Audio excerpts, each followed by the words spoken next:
Hello everyone, welcome back to my channel. तो आज मैं इस वीडियो में आपके साथ शेयर करने वाली हूँ योगेंद्र मिल जी जो सर हैं उनकी फिजिक्स की प्रैक्टिस क्वेश्चंस बुक।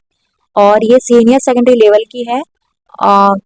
काफ़ी ऐसे सब्सक्राइबर थे जिनको बहुत ज़्यादा इनकी ज़रूरत थी, जिन्होंने अपना कोर्स पूरी तरह से कंप्लीट कर लिया है, अपना सिलेबस कंप्लीट कर लिया है और अब उनको ज़रूरत है कि हम प्रैक्टिस क्वेश्चंस करें। तो मेरे पास इतना टाइम नहीं है, बिजी शेड्यूल होने की वजह से मैं इनकी पीडीएफ बना के टेलीग्राम पे अपलोड नहीं कर सकती। तो मैंने सोचा मैं एक यूनिट का वीडियो बना देती हूँ, day by day her unit का वीडियो बना के अपलोड कर देती हूँ। आप वहाँ से वीडियो को पुश करके स्क्रीनशॉट लेकर अपने जो क्वेश्चंस है उनकी प्रैक्टिस आप कर सकते हो। तो ये सीनियर सेकेंडरी लेवल की जो बुक है उसके अंदर एमसीक्यू है। इसके अंदर 2000 एमसीक्यू दे रखे हैं। तो जो भी स्टूडेंट सीनियर सेकेंडरी लेवल का जो सिलेबस है उन्होंने कंप्लीट कर लिया है तो वो आराम से इनके प्रैक्टिस क्वेश्चन कर सकते हैं।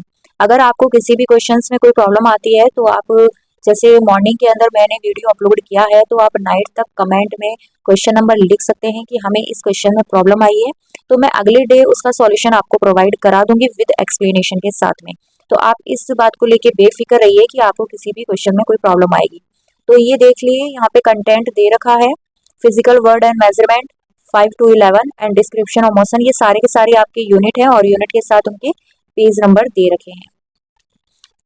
तो सबसे पहले जो यूनिट है फिजिकल वर्ड एंड मेजरमेंट, इसके जो प्रैक्टिस क्वेश्चन है आप देखिए, मैं थोड़ा सा पास में कर देती हूँ, आप इसका स्क्रीनशॉट ले लेना।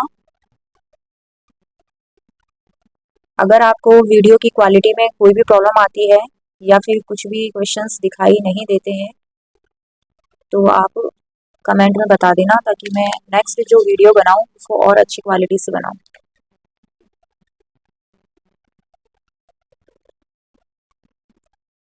वैसे आपको किसी भी क्वेश्चन में कोई प्रॉब्लम नहीं आने वाली है, क्योंकि आप अगर आपने चैप्टर कर रखे हैं तो आपको सारा कॉन्सेप्ट अच्छे से समझ में आ जाएगा क्वेश्चन में क्या पूछा गया है।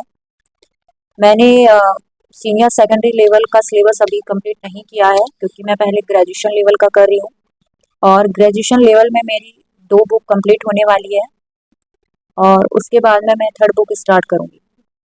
तो सीनियर सेकेंडरी लेवल का सिलेबस जो है मैं जब पीजी का सिलेबस मेरा जो होगा उसके बाद ही कंप्लीट करूँगी।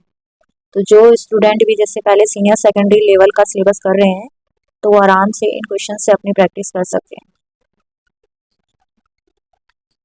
देखिए, इसमें ओनली फॉर इतने ही क्वेश्चन हैं क्योंकि ये जो यूनिट है बहुत ही छोटी है और इतने ज़्यादा इसके अंदर लेंथी क्वेश्चन नहीं है। आपके सामने मैंने अच्छे से शो करवाया है कि 5 to 11 इसमें क्वेश्चन है, 28 क्वेश्चन है। और कुछ ऐसे सब्सक्राइबर है जिन्होंने कमेंट किया था कि आप टेलीग्राम पर जो पीडीएफ अपलोड करते हैं नोट्स की वो कंप्लीट नोट्स नहीं है। तो मैं उनको बता दूं कि पेज जो है आपको नंबर वाइज नहीं मिलेंगे, क्योंकि योगेंद्र वीर जी सर की जो ये नोट्स आप देख सकते हो जिनसे मैं आपको पीडीएफ सेंड करती हूँ, जब मैं नो इनकी पीडीएफ बनाती हूँ तो आप इस चीज़ को ध्यान में रखिए, जब भी कोई पीडीएफ मैं स्टार्ट करती हूँ तो स्टार्टिंग में आपको ये कंटेंट जरूर मिलता है। तो आप ये समझने की कोशिश कीजिए कि टॉपिक वाइज आपको सारे नोट्स मिलते हैं, तो फिर आप कैसे इस चीज़ का अंदाजा लगा सकते हो कि मैं नोट्स कम भेजती हूँ।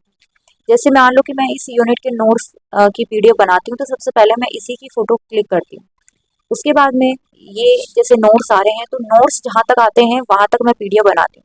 लेकिन जैसे ही कोई एग्जाम्पल आ जाता है, जैसे देखो आप ये एग्जाम्पल है, तो देखिए एग्जाम्पल इसके अंदर काफी दे रखे हैं, तो मैं एग्जाम्पल की भी अगर पीडीएफ बनाऊं तो पीडीएफ बहुत बड़ी हो जाती है। ठीक है, तो इस वजह से मैं साथ में एग्जाम्पल की पीडीएफ नहीं बनाती हूँ, ओनली फॉर जो नोट्स आते हैं, जो टॉपिक आते हैं उन्हीं की वीडियो बनाती हूँ। आप सकते हो कि यहाँ पे भी एग्जाम्पल है तो मैं इसको छोड़ देती हूँ, स्किप कर देती हूँ।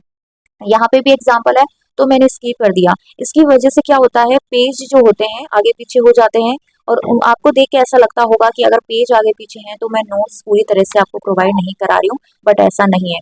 अब आप यहाँ देखो सारे एग्जाम्पल दे रखे हैं तो मैं ये स्किप कर देती हूँ, मैं इसकी पीडीएफ नहीं बनाती हूँ क्योंकि इसके अंदर बहुत ज़्यादा टाइम लगता है।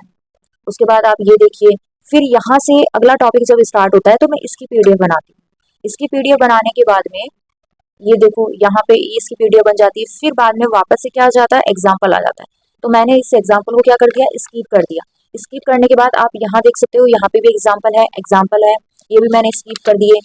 उसके बाद लगातार देखिए एग्जाम्पल आ रहे हैं, तो मैं एग्जाम्पल जो होते हैं उनकी पीडीएफ नहीं बनाती हूँ। इस तरीके से ये यूनिट कंप्लीट हो जाती है। मतलब कोई भी यूनिट स्टार्ट हो रही है तो सबसे पहले मैं कोशिश करती हूँ कि उसका सबसे पहले जो टॉपिक हम क्या क्या पढ़ने वाले हैं उसकी पीडीएफ तो मैं आपको 100 to 100% प्रोवाइड कराती हूँ, ताकि आपको डाउट नहीं रही। जैसे सबसे पहले इसके अंदर यूनिट जो सेकंड है, इसके अंदर 4 पार्ट है, तो आप अच्छे से पीडीएफ को चेक कीजिए। उस 4 पार्ट जो है उनकी पीडीएफ आपको सेंड कर रखी है, जिसके अंदर पहला टॉपिक जो है description of motion, vector, law of motion और फ्रिक्शन है। और इसके अंदर भी काफी क्या है एग्जाम्पल है। ये जैसे एक टॉपिक है, आप देखो यहाँ पे ये टॉपिक दे रखे हैं। यहाँ टॉपिक देने के बाद उसके बाद देखिए यहाँ पे एग्जाम्पल आ चुके हैं, और एग्जाम्पल्स की मैं बिल्कुल भी पीडीएफ नहीं बनाती हूँ। ओनली फॉर जो आपका स्टडी मटेरियल है उसी की ही पीडीएफ बनाती हूँ। तो मैंने आपको क्वेश्चंस, प्रैक्टिस क्वेश्चन जो है उनकी वीडियो जो है बना दी है। आप जब भी प्रैक्टिस करने बैठें तो आप इसको पुश करके वीडियो को स्क्रीनशॉट लेकर और अपनी प्रैक्टिस कर सकते हैं। और जैसा कि मैंने आपको बता दिया है, किसी भी क्वेश्चंस में कोई भी प्रॉब्लम आती है तो उसका सॉल्यूशन मैं नेक्स्ट डे प्रोवाइड करा दूंगी। बट मैं तभी प्रोवाइड करा पाऊंगी जब आप नाइट तक मुझे कमेंट करके बताते हो कि मुझे इस क्वेश्चन में प्रॉब्लम है। तो अब वीडियो स्टॉप करते हैं और मिलते हैं नेक्स्ट वीडियो में किसी नए टॉपिक के साथ।